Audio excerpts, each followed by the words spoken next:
Waar waren we ook alweer gebleven?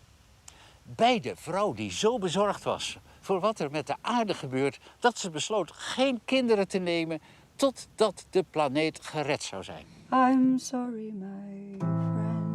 Het probleem van het klimaat is natuurlijk zo groot dat je er als individu haast geen vat op hebt.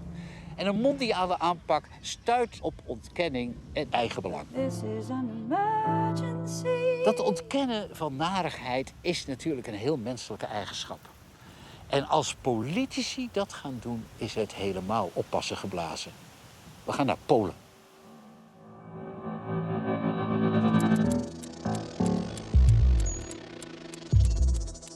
We begonnen de nieuwe eeuw barstens vol optimisme. Alles kon alleen maar beter worden. Maar dat viel tegen.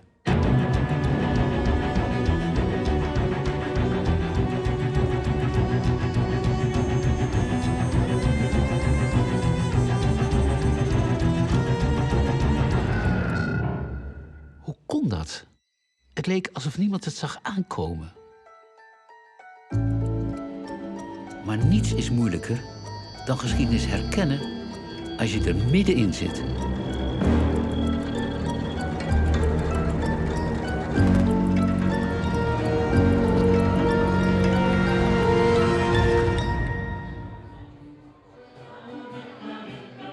Obcokrajowcy przyjeżdżający do nas postrzegają Polskę jako zwyczajny europejski kraj. Niezbyt dobrze zorientowany przybysz nie dostrzega ciężaru historii spoczywającego na naszych barkach.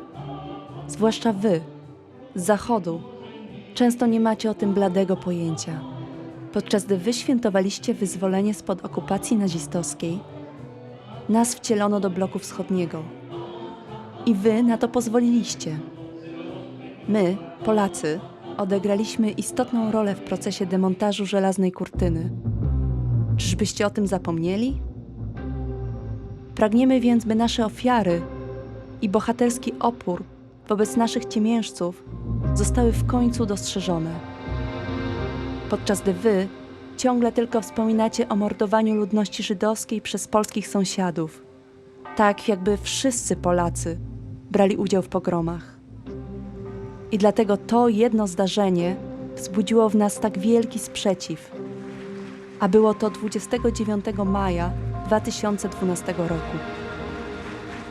Resistance fighters told him that Jews were being murdered on a massive scale and smuggled him into the Warsaw Ghetto and a Polish death camp to see for himself. A Polish death camp to see for himself. 29 mei 2012. Het leek een onschuldige verspreking. Obama bedoelde het natuurlijk slechts als een topografische aanduiding. The president misspoke. He was referring to Nazi death camps in German-occupied Poland. Het was in het recente verleden al vaker voorgekomen dat westerse journalisten diezelfde fout maakten. Maar de president van Amerika... Op YouTube werden meteen allerlei video's gepost om die domme buitenlanders van repliek te dienen. Hello, listen to me, stupid journalist. Do you know how many Polish death camps were during World War II? This number is very easy to remember. This number is 0, 0, 0. Do not forget, Poland was the only country in which Germans imposed the death penalty for sheltering and saving the life of Jews. Respect the truth. Polish nation suffered greatly during the Second World War. Zelfs de premier voelde de noodzaak om de boel voor eens en altijd recht te zetten. Holocaust denial is not only denial of German crimes, but also other ways of falsifying history. One of the worst types of this lie occurs when someone diminishes the responsibility of real perpetrators and attributes that responsibility to their victims.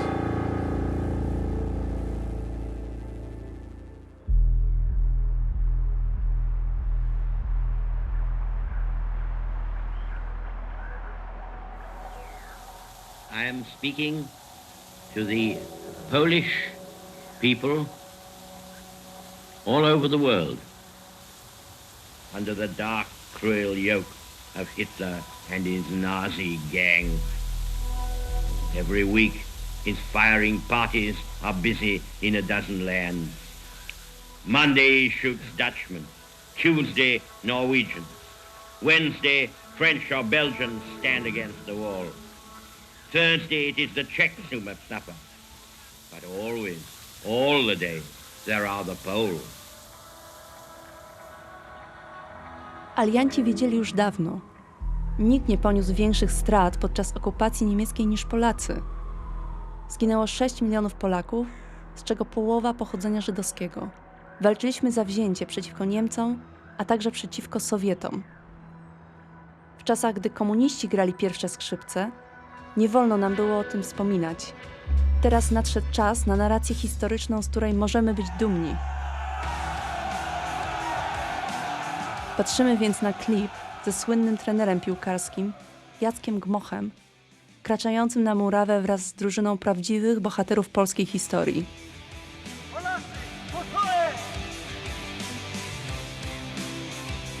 Klip ten stworzony został przez młodzież związaną z Respect Us, która jest dumna z naszego kraju i ma dość historii o antysemickich postawach Polaków.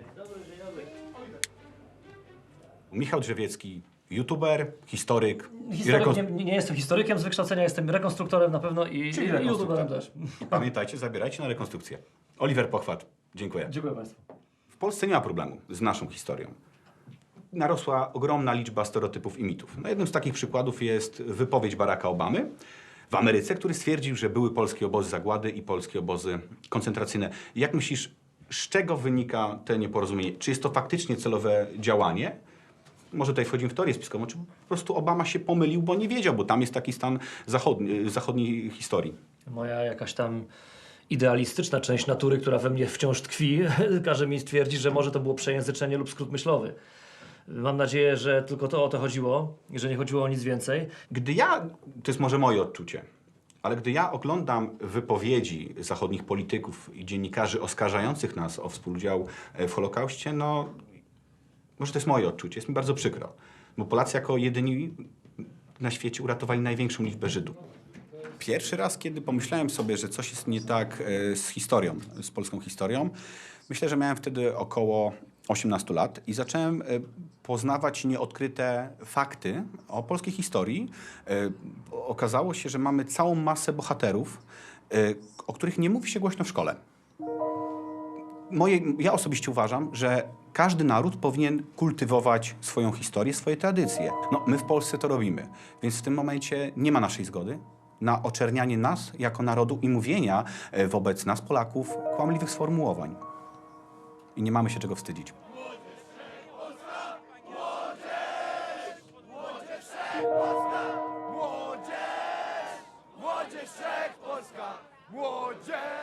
Wielu Polaków jest zadowolonych, że w końcu bez oporów i bez strachu mogą celebrować swoją narodową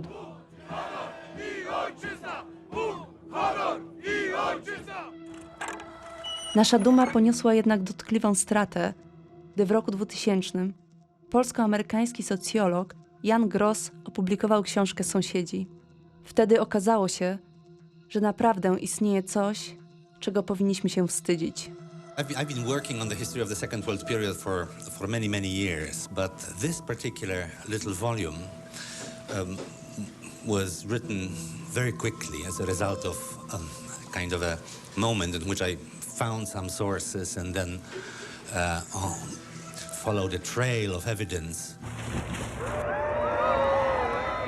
It is a very dramatic story in itself. It's a story of killing that took place in a small town in Poland, in which more or less half of the population of that town, the Jewish half of this population, was killed on a certain day by the other half.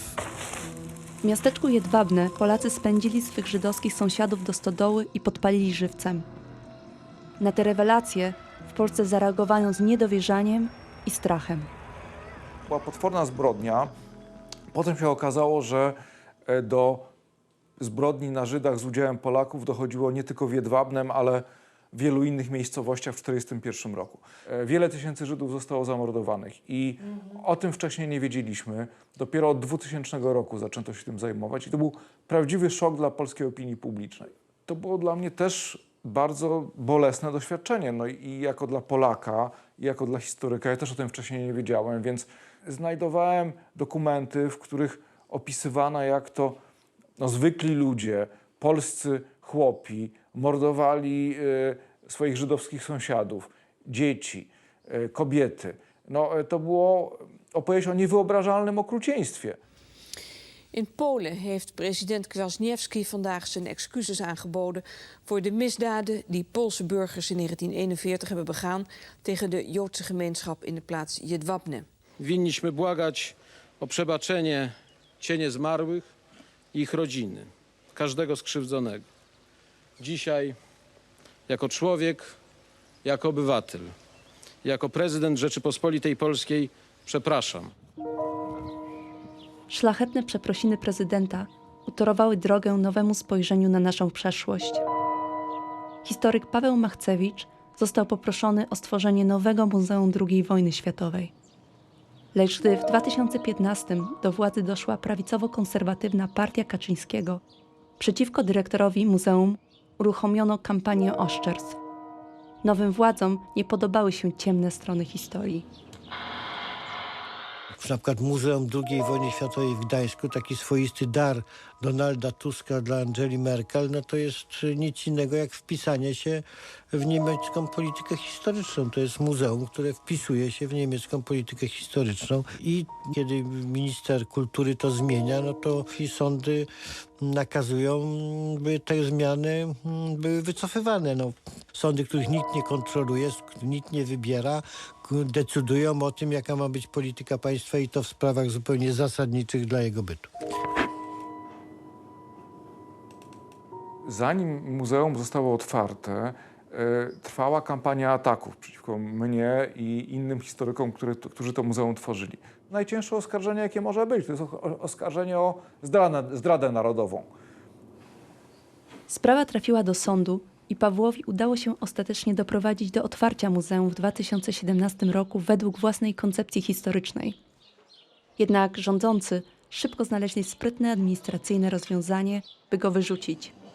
Po czym Paweł, pełen rozczarowania, udał się do Niemiec. Polski miał wówczas trochę dość. W jego muzeum tymczasem nowy dyrektor rozdaje karty. My name is Karol. Karol Nawrocki. I am director of this museum. Nowy dyrektor muzeum z wielkim zapałem przystąpił do swych obowiązków, by historię opowiedzieć z polskiej, tak jak sobie tego życzy obecny rząd, perspektywy. Wystawę wzbogacono więc o nowy film, akcentujący odwagę i nieugiętość Polaków. Odradzamy się jako armia i przebijamy się na zachód, gdzie nasi żołnierze już walczą u boku aliantów. To my zdobywamy Monte Cassino. W powietrzu siejemy strach i spustoszenie. To nas Niemcy nazywają czarnymi diabłami, gdy miażdżymy ich opór. Naszą winą było to, że pokazaliśmy wojnę jako potworną tragedię, pokazaliśmy cierpienie Polaków i cierpienie innych narodów i że to jakby jest pacyfistyczne, rozbraja gotowość do walki o ojczyznę. A przecież młody Polak, który z tego muzeum wychodzi, powinien być gotowy do wzięcia w ręce broni i obrony swojego kraju.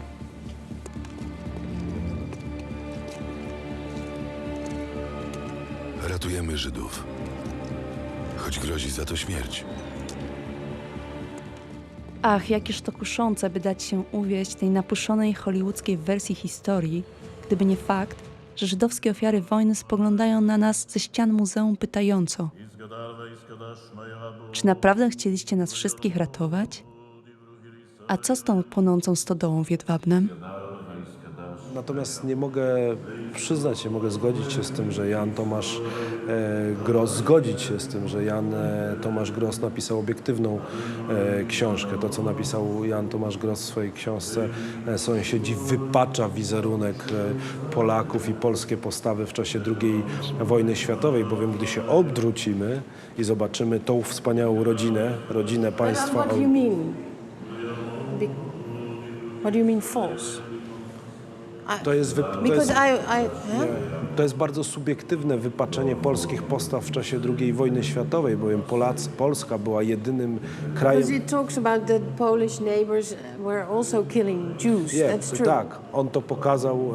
Is it not true? Nie, wydarzenia w Jedwabnem, które są także tutaj, opowiadają o pewnym marginalnym wycinku polskich postaw w czasie II wojny światowej, ale postaw mocno zachęconych przez... To czym nazwiemy to, jeśli postawy opisane przez Grossa uznamy za rzecz obiektywną i za obiektywną historię. To jest rodzina, która została zamordowana za ukrywanie Żydów. Rodzina, tak jak Polish widzimy, family. polska rodzina Ulmów z Podkarpacia. Ta kobieta w momencie wykonywania egzekucji przez niemieckich żandarmów zaczęła rodzić. W rzeczywistości fakt, że Polska ma największą liczbę sprawiedliwych wśród narodów świata.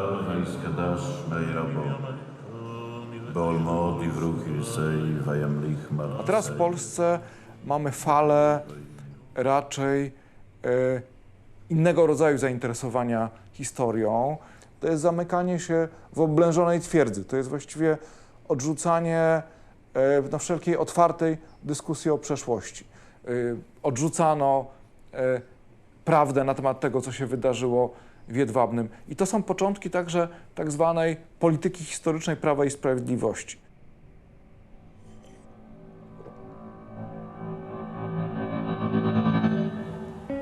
De Poolse natie is tegelijk eeuwenoud en piepjong. Want als werkelijk onafhankelijke, moderne democratie bestaat Polen nog maar een jaar of 30. De versimpeling van de eigen geschiedenis heeft alles met die jeugdigheid te maken.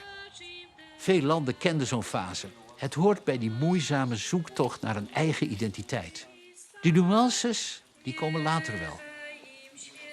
Een groot deel van de Polen viert de terugkeer naar een homogene, witte, katholieke samenleving. Een samenleving die in feite nooit heeft bestaan. En daarbij zitten ongemakkelijke waarheden maar in de weg. Waarheden als de moord op de Joodse bevolking van Jedwabne.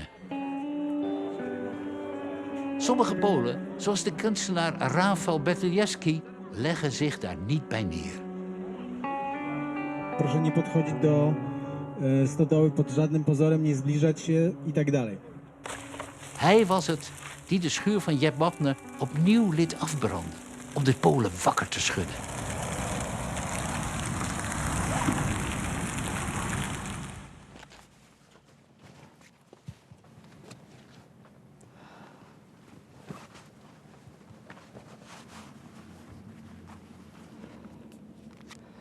מזמור לדוד,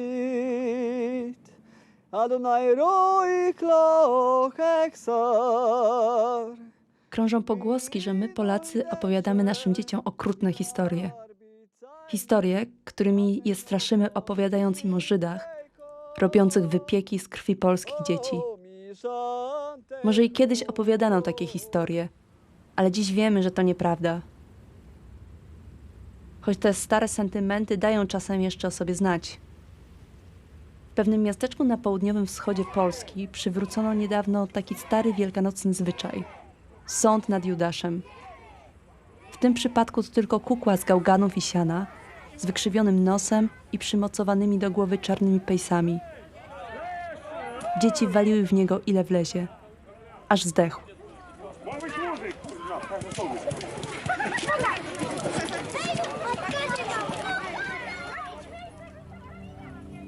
Oglądanie tej sceny jest, mówiąc delikatnie, dość krępujące. Czy mamy tu do czynienia z czystym antysemityzmem? A może nie da się tego tak prosto osądzić? Rafał wraz ze swoim żydowskim przyjacielem udają się dziś do Węgrowa wybadać grunt. Czy ludzie są świadomi najnowszej historii? Okej, Węgrów. Nadchodzimy. Nadchodzimy. Upamiętniamy. Rafał i Dawid. Katolik? I Żyd. Zaraz będziemy na rynku, więc mam nadzieję, że do nas dołączycie. Jesteśmy już w Węgrowie w Lapidarium. Teraz jedziemy na rynek robić napis. Dołączajcie do nas. I wspomagajcie akcję. Wyślijmy tak zwany pozytywny sygnał do całego świata, że Węgrów pamięta o swoich Żydach. Węgrów to jedno z tych miejsc w Polsce Wschodniej, gdzie katolicy i Żydzi przez długi czas żyli ze sobą w zgodzie. Aż do momentu, gdy do Węgrowa wkroczyli naziści. Na środku rynku ustawili rabina i zamordowali. Od tego dnia zaczęła się nagonka na żydowskich współmieszkańców.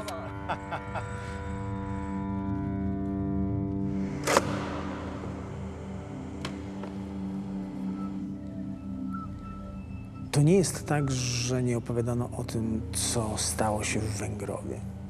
Po prostu w Polsce nie opowiadało się w ogóle o tym, co stało się w czasie Holokaustu. Holokaust to jest taka nieopowiedziana historia.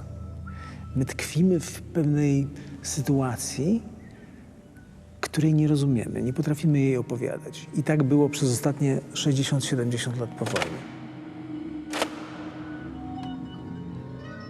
Węgrów był miastem, w którym 60-70% ludności stanowili Żydzi. Wokół głównego rynku węgrowskiego wszystkie nieruchomości należały do Żydów, wszystkie sklepy należały do Żydów, wszystkie miejsca, albo większość miejsc na targowisku miejskim należała do Żydów. To po prostu było żydowskie miasto w dużej mierze. Ludność polska była tam w mniejszości, więc takie to było miasto.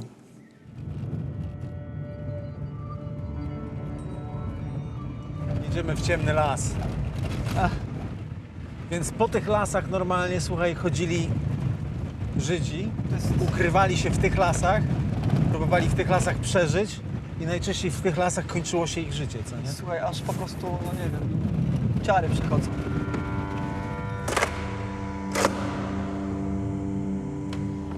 Część z tych ludzi po prostu zostało zgonionych i zawiezionych do Treblinki.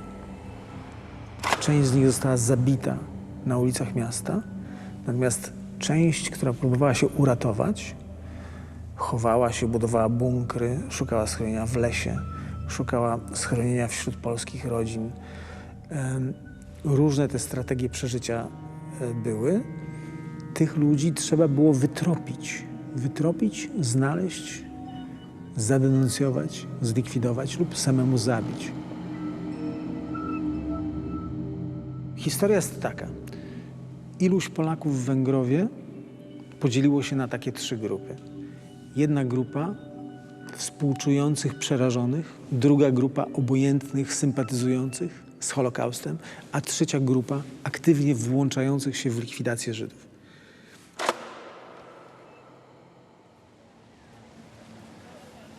Gdzie by to można było zrobić?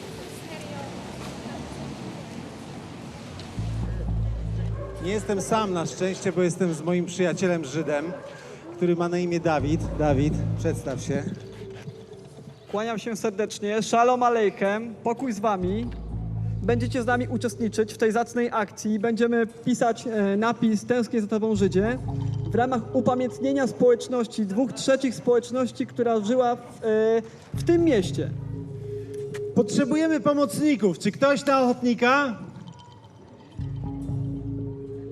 Raz, 2, 3 na ochotnika. Kto? Widzę las rąk. Stoją sztywno, z rękoma skrzyżowanymi na piersi i nikt nie rwie się do pomocy. Kto wie, może ich dziadkowie nigdy o niczym im nie opowiadali. Albo być może, jak to zwykle bywa, opowiadali tylko o pięknych rzeczach.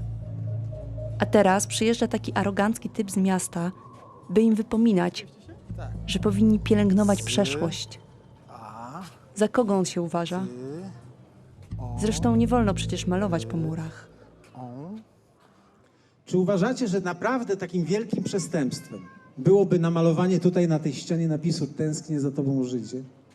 Mając na myśli te dzieci, które były tu mordowane, tych ludzi, którzy nikomu nie zawinili nic, a którzy nie mają najmniejszej szansy, żeby się o siebie upomnieć.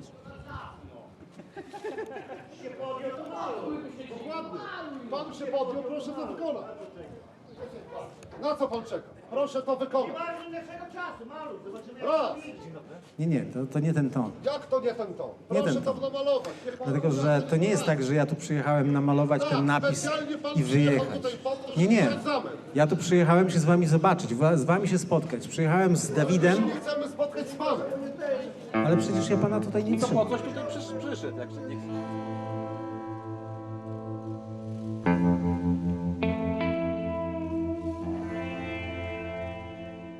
To jest tak, że Polska, zresztą tak jak Węgrów dzisiaj, razem z moją wizytą, budzi się co do pewnej rzeczywistości, o której do tej pory nie chciał rozmawiać, albo może była jakoś przykryta, albo może była schowana w takim pudełku, które wsadza się do lodówki z czymś takim nie do końca pachnącym, na przykład z serem takim dojrzewającym. Ale nagle przychodzi ktoś, który wyciąga to i rozrzuca to dookoła. I mówi, powąchajcie tego. Ale to nie jest przecież nic niezgodnego z prawem. Nanoszenia napisów na obiektach, które należą do administracji samorządowej, bez zgody. No tak, ale to jest chodnik. Tak, to jest chodnik również należny do Urzędu Miasta. No dobra, niestety policjant powiedział, że nie mogę namalować tego napisu także na chodniku. Najważniejsze pytanie, przed jakim stajemy dzisiaj jako społeczeństwo polskie, znając swoją przeszłość i wiedząc, że w tej przeszłości jest bardzo dużo przemocy, czy my jesteśmy w jakikolwiek sposób inni niż ci ludzie z lat 40.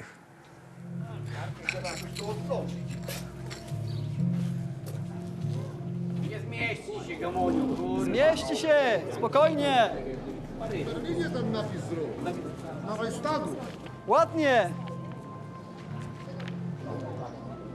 Ja nie próbuję się skupiać na negatywach. To jest napis tęsknię za tobą, Żydzie. Nie przepraszam was, Żydzi, albo zabiliśmy was, Żydzi, przyznajemy się do winy, Żydzi. Tylko tęsknię za tobą, Żydzie. To jest pozytywny przekaz. To, czego ja szukam, to jest ta pozytywna emocja. Nie znajduję jej. Na tym polega katastrofa tego projektu, albo nasza katastrofa jako ludzi, jako społeczności polskiej. Kto chce mi pomóc? Ostatnia szansa. Ostatnie dwie litery. Jest jeszcze z i e. Ostatnie dwie litery. 3 litery.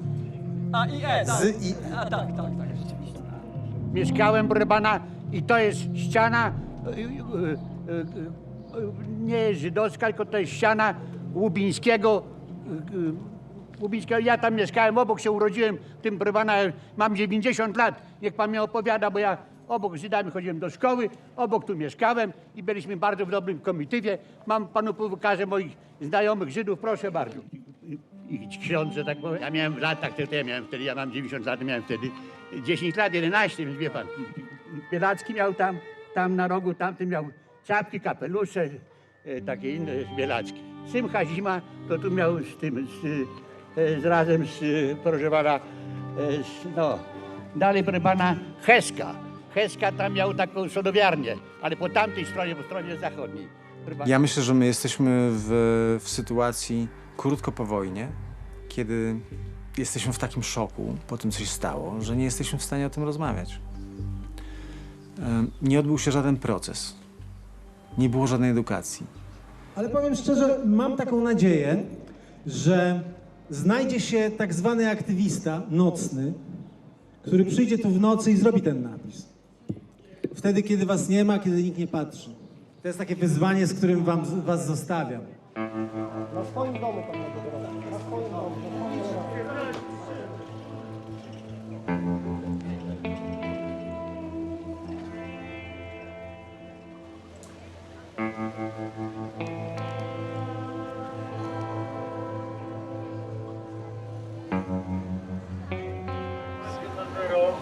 Pan ma obywatelstwo jakie? Na polskie, Polak, El Polako, na maksa. Na maksa Polakiem jestem. Trudne ma nazwisko i pewnie jakaś literówka. Tak, tak. Tak. 7.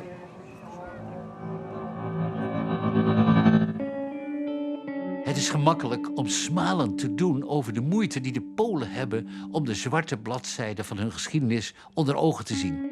Maar laten we niet vergeten hoe lang dat bij ons in het Westen duurde. Bovendien staat het Poolse verleden ook bol van verhalen over dappere verzetstrijders die zowel tegen de nazi's als tegen de Sovjets vochten. Toen Polen achter het ijzeren gordijn verdween, werden velen van hen ter dood veroordeeld, wegens verraad. En nu de communistische tijd voorbij is, worden hun heldendaden afgestoft. Terecht. There were heroes in every family. Find them in yours. Ministry of Heroes.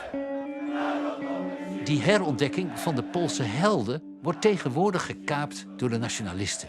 Zij claimen de enige echte Poolse patriotten te zijn en ze hebben de aanval geopend op iedereen die volgens hen aan de verkeerde kant van de geschiedenis staat.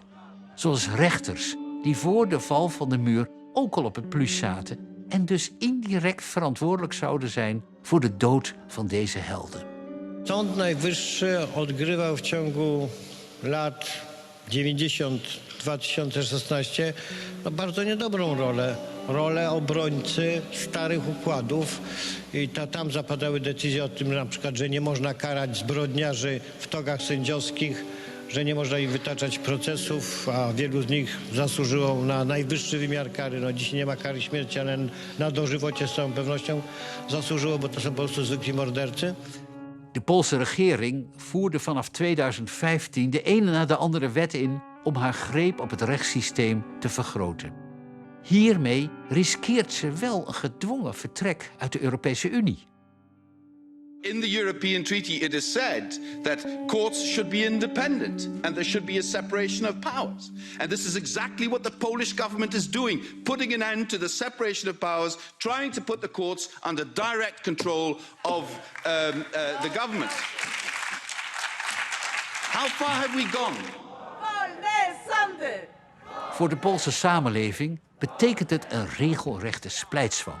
En aan de ene kant van de kloof worden heel andere lessen uit het verleden getrokken dan aan de overzijde.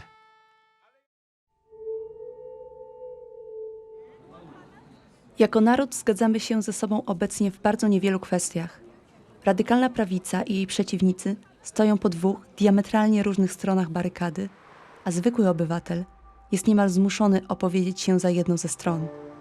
Istnieje polski bohater, dla którego podziw zdaje się jednoczyć wszystkich Polaków. To działacz ruchu oporu Witold Pilecki, który po okrucieństwach więziennych zginął w 1948 z rąk komunistycznego plutonu egzekucyjnego. Ja czuję dreszcze. To jest jak horror. Można powiedzieć, że krzyczą mury. To było piekło większe niż Gestapo. Być może jeden z największych wielbicieli Pileckiego jest specjalista od marketingu Miłosz Lodowski. Żarliwy patriota, który ma dość tych wszystkich zachodnich opowieści o Polakach kolaborujących z Niemcami. Witold Pilecki to w jego mniemaniu wyjątkowy przykład rodaka, który postawił na szali własne życie, by ratować Żydów. Kim był Witold Pilecki? Jako działacz podziemia podczas okupacji niemieckiej był świadkiem znikania swoich kompanów. Trafiali oni do nowego obozu, nazywanego przez Niemców Auschwitz. Wpadł wtedy na pomysł zorganizowania grupy oporu na terenie obozu i dał się w nim dobrowolnie zamknąć. Jako więzień obozu dość szybko zdał sobie sprawę, że Auschwitz staje się obozem śmierci. Chciał ostrzec świat i szmuglował na zewnątrz swoje raporty o realiach Auschwitz z nadzieją na interwencję aliantów. W obozie spędził 2 lata na próżno, ledwo uchodząc z życiem. Człowiek, który w normalnym życiu jest bardzo ciepłym, rodzinną jednostką, który dba i troszczy się o swoją rodzinę, nagle podejmuje się misji absolutnie straceńczej.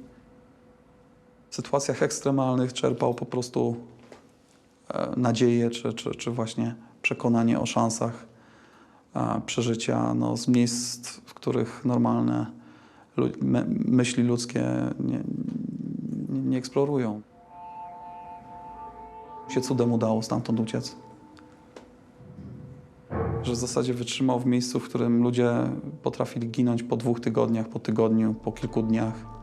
Wytrzymał po prostu ponad 2 lata. Prawie 3, no bo to tak było. To jest po prostu niewyobrażalne. Chciałbym być jak Pilecki, zdecydowanie. Chciałbym być. Czy tak bym się zachował jak on?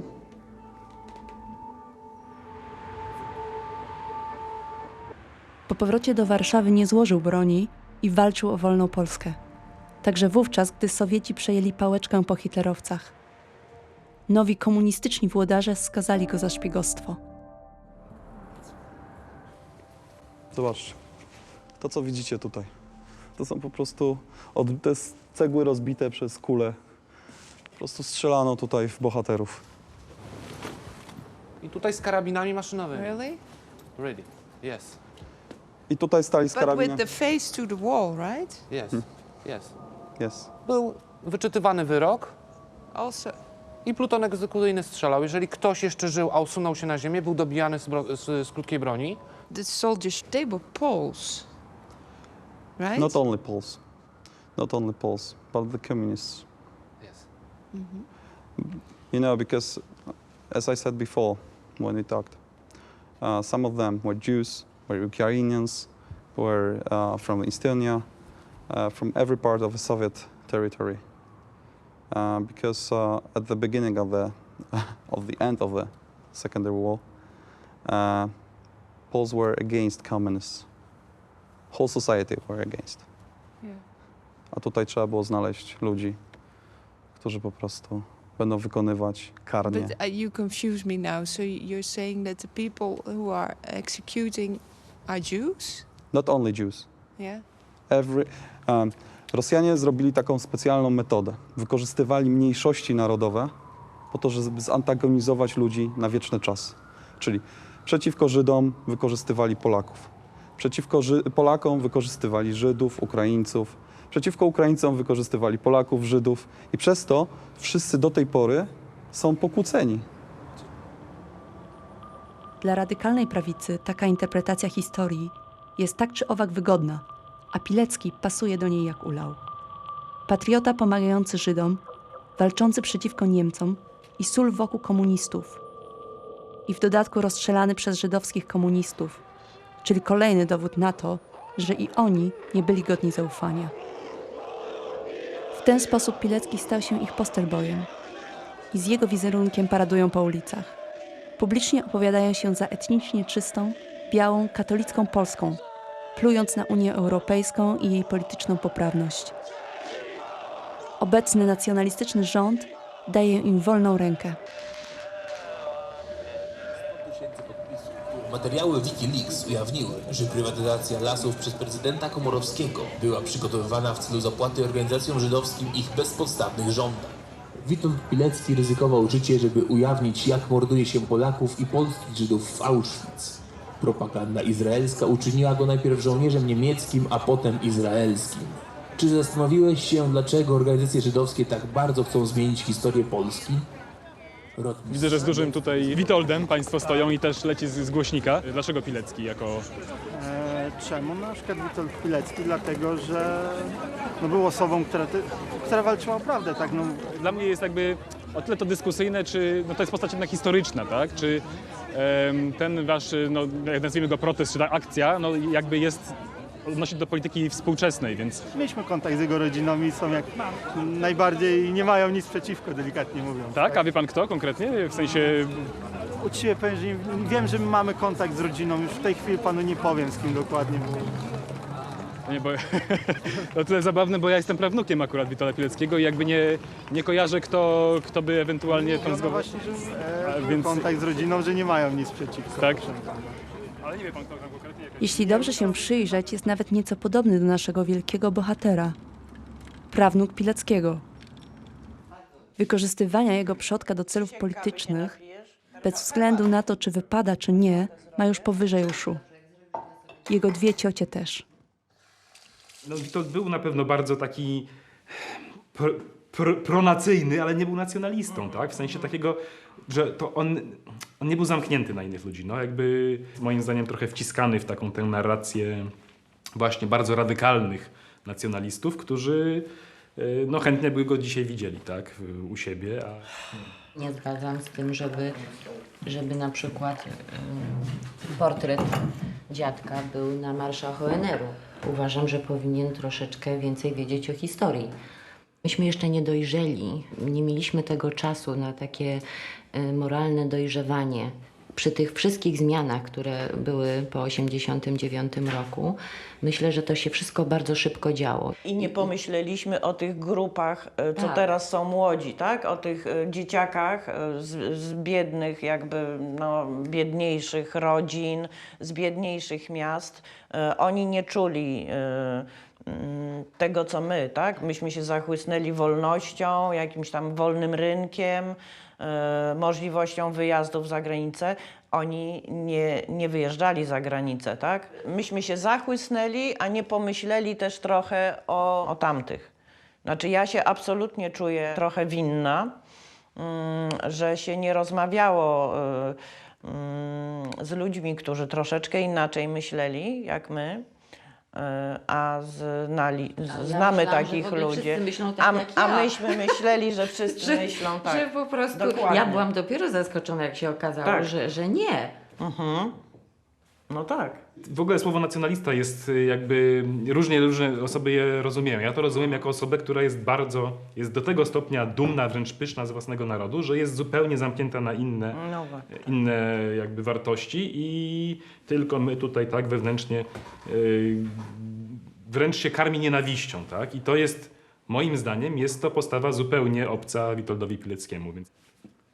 Ja na słowo patriotyzm to dostaję No właśnie, no o to. O to mi chodzi, że ja się, kurczę, wstydzę flagę wywiesić na święto niepodległości.